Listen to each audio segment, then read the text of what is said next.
السلام علیک یا ولی اللہ، السلام علیک یا نور اللہ فی ظلمات الارض یا علی ابن موسی الرضا علیہ السلام۔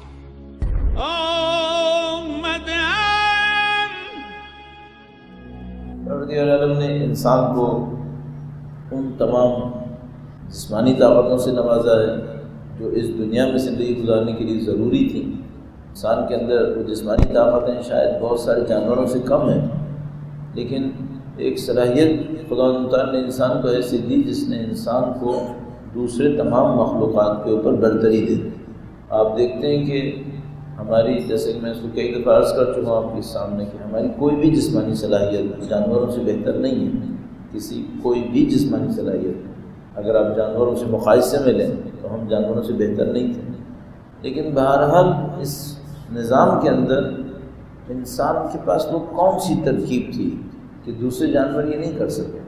تو ہم دیکھتے ہیں کہ انسان کے اندر تدبیر، عقل کا استعمال تھا۔ یہ بھی میں آپ کی خدمت میں عرض کرتا چلوں کہ بعض جانور اپنی زندگی میں وہ کام کرتے ہیں جو ہم لوگ آج سے 100 سال پہلے تک بھی نہیں کر سکتے تھے، اور وہ کروڑوں سال سے کر رہے تھے۔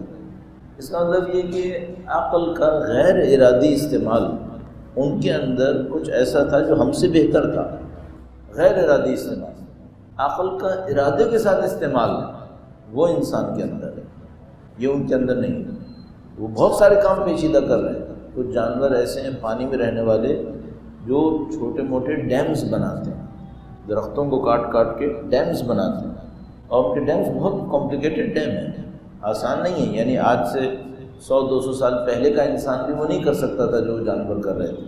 یا مثال کے طور پر جو شہد کی مکھیاں کرتی ہیں، یہ اتنا کمپلیکیٹڈ کام نہیں ہے، انسان کے بس کا نہیں ہے جو وہ کر رہی ہیں۔ تو غیر ارادی استعمال تو ان کے پاس تھا، لیکن ارادے کا استعمال نہیں تھا، اور وہ ارادے کا استعمال ایک اور ہمیں ٹرمنالوجیز تک لے کے آتا ہے، اور وہ ہے ہدف، مقصد۔ انسان کے اندر مقصدیت ہے، اور انسان کی قیمت اس مقصد سے بنتی ہے۔ وہ چاہے تو اپنے مقصد کو بلند کرے اور اپنی قیمت بڑھا لے، اور خدا نہ کرے نعوذ باللہ اگر اس مقصد کو بلند نہ کر سکے، پست ہدف ہو، پھر ختم ہو جائے، پھر اس کی قیمت نہیں بنے گی۔ جس طرح انسانوں کے ساتھ ایسا ہے، معاشروں کے ساتھ بھی ایسا ہی ہے۔ پہلے ایک انسان کی مثال عرض کرتے ہیں، پھر ایک معاشرے کی طرف دیکھتے ہیں۔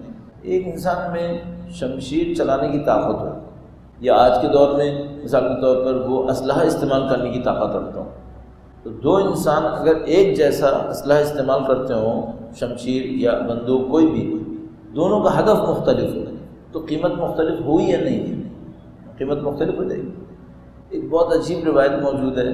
روایت میں اس طرح سے تھا کہ کوئی آدمی کسی جنگ کے اندر بہت اچھی جنگ کر رہا تھا، بڑھ کے حملے کر رہا تھا، اور دشمن کے لیے اس نے سخت کیا ہوا تھا کام کو۔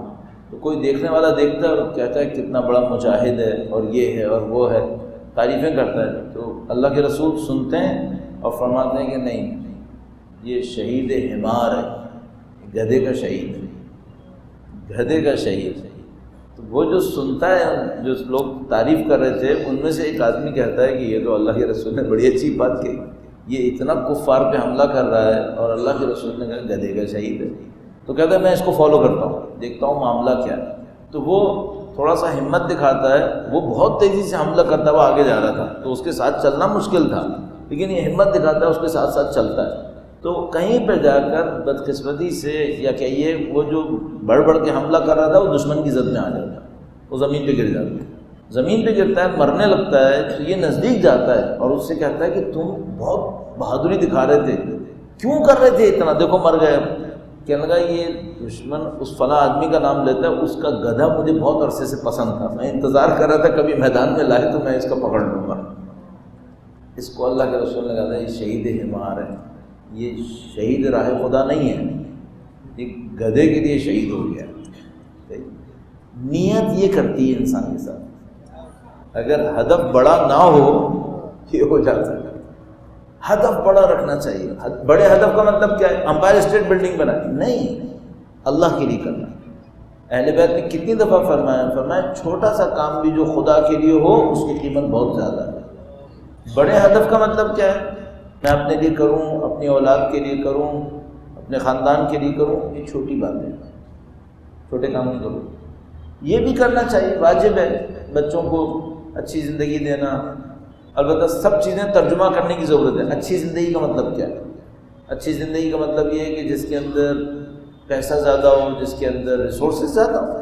نہیں، اچھی زندگی وہ ہے جس کے اندر سکون زیادہ ہو.